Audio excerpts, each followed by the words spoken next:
اگر ایک آدمی کے کپڑوں میں غلاظت گندگی لگی ہوئی تھی، اس کو پتہ نہیں چلا اور اس نے 3-4 نمازیں پڑھ لی تب پتہ چلا، تو اب وہ دوبارہ نمازیں قضا کرے۔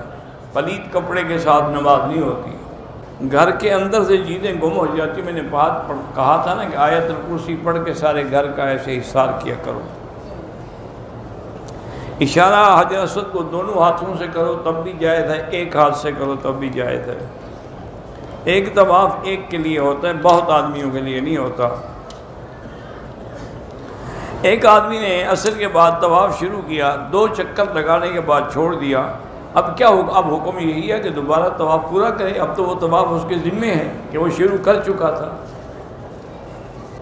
دم واجب ہو گیا تھا، جب اللہ دے گا پیسے بھیج کے کرا دیں۔ لازمی بات ہے کہ دم مکے میں ادا ہوگا، کسی دوسری جگہ ادا نہیں ہو سکتا۔ میں طائف گیا تھا زیارتوں کے لیے، بغیر احرام کے آگے بالکل آپ پر دم ہے، یا بہتر یہی ہے طائف جا کے عمرہ کر لو، دم سے بچ جاؤ گے۔ حضور پاک کو معراج والی رات جو ہے کئی گناہگار دکھلائے گئے، تو یہ اصل عذاب تو قیامت میں ہوگا۔ یہ عذاب جو ہے ایک مثالی شکل میں حضور کو دکھا دیا گیا کہ ایسے لوگوں کو ایسا عذاب ہوگا۔ ایک آدمی جا رہے تھے تو بیوی نے کہا کہ اس راستے سے جائیں، تو خامد نے بھول کے کہا کہ میری ماں ادھر سے نہیں ادھر سے جانے، اور کچھ نہیں ہوتا، تو غلطی سے اس کے منہ سے نکل گیا، اس نے ماں تھوڑا بنایا ہوا ہے۔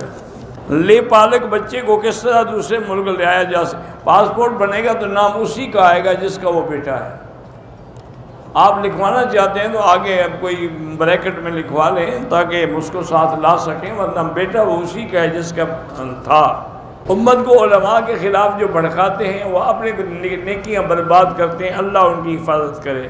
عمرے کے لیے احرام باندھا، طواف بھی نہیں کیا، صفا مروہ نہیں کیا، احرام کھول دیا، دم بھی ہے، عمرہ بھی قضا کرے۔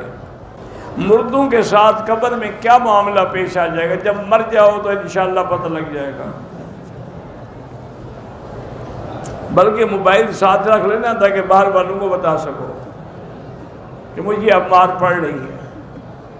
اللہ سے دعا کرو قبر میں خیر ہو، رحمت ہو، عذاب سے خدا بچائے۔ اللہ کے نبی نے قبر کے عذاب سے پناہ مانگی، اللہ انی اعوذ بک من عذاب القبر وفتنة المسیح الدجال وفتنة المحیا والممات۔ میں نماز بھی پڑھتا ہوں، ذکر بھی کرتا ہوں، لیکن بد نظری ہوتی ہے، ہر نماز کے بعد 7 دفعہ لا حول ولا قوت الا باللہ العلی العظیم پڑھ کے دعا کریں۔ میرے شوہر اور مجھ میں محبت پیدا ہو جائے، بالکل یا لطیف ہو یا ودود پڑھا کریں۔